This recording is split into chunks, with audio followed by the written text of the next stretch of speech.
Hey guys, what's up? It's Duncan here, Cage fan. Now, today is a very, very special day.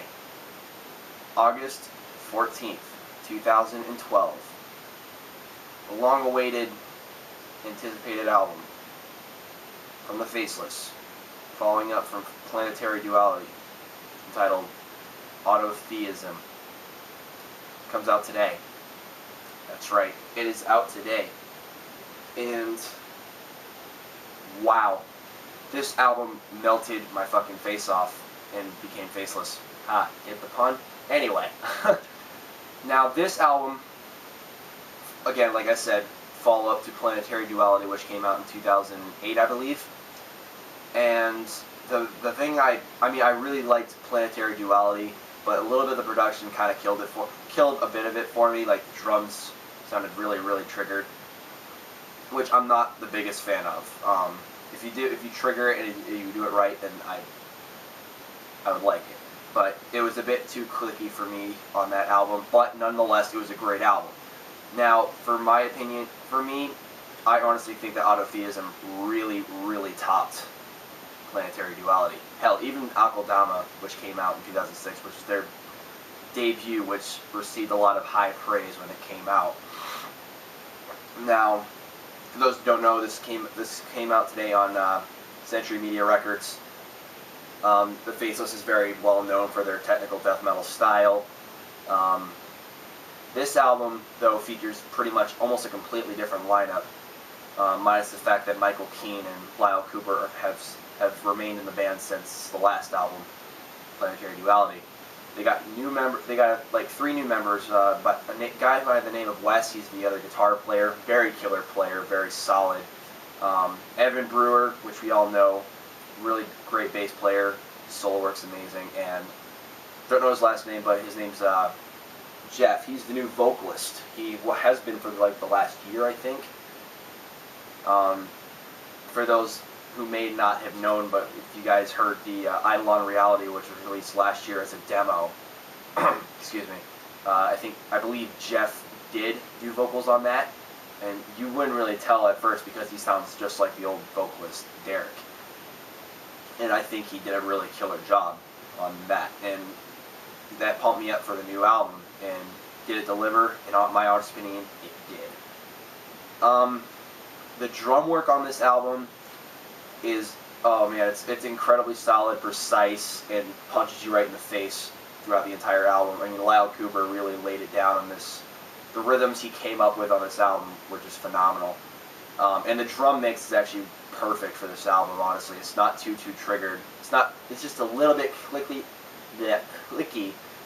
in the album, but that's all I got really to complain about the drum mix. But other than that, it sounds pretty perfect, and the snare drum sounds fucking like a fucking gunshot. The bass playing from Evan Brewer, incredibly solid work, fits in perfectly with the mix, very intricate, stuff like that. The guitars, the new guitar player Wes, I believe he contributed 1 song on this album. I'm not sure which one. But his rhythm playing was pretty solid on this record. And of course, Michael Keane's leads. The guy's a riff master, in my honest opinion. He came up with some really sick rhythms and lead parts on this album.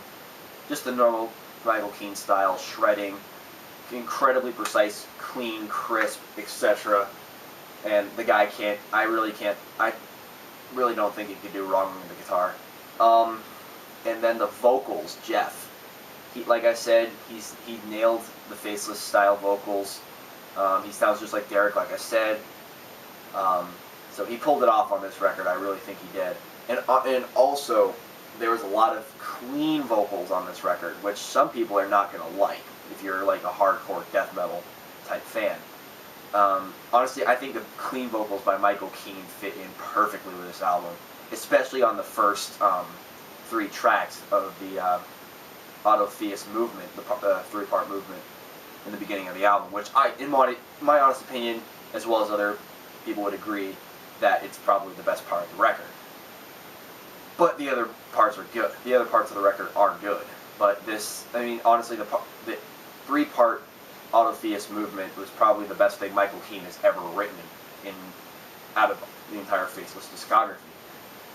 And if the rest of the album went on like that, in that kind of, well, if the rest of the album was like that, it would be a lot better. It'd probably be the album of the year, in my opinion. But yeah, Michael Keane's clean vocals I thought were really fucking amazing on this record. I mean, I kind of realized that he could actually do clean singing like that when I saw the Faceless back in March on Metal Alliance with Devil Driver. Then they played Deconsecrate, and he proved that he was a very good, clean vocalist. So yeah, that's all I really got to say. If I were to give this album a score, I would probably give it a 9.5 out of 10. This is definitely one of the best releases in metal, period, this year. I have no idea where this is going to place in my top 25, but we'll find out at the end of the year. If I were to pick some favorites on this album, I'd definitely pick the 3-part Autotheist Movement, the Eidolon Reality, Accelerated Evolution, and In Solitude. So, I'm going to conclude this review. If you got the money, go out and buy this album. You seriously won't be disappointed. Some people might, because they might not like the clean singing. Some might actually like it. I mean, it's pretty much 50-50 progressive and death metal styles in the album. So, I mean, I don't have money right now. I'm waiting for my first paycheck so I can actually go out and get it. So yeah, I hope you guys enjoyed this review. I'm going to see you guys later. Peace out. Keep it metal.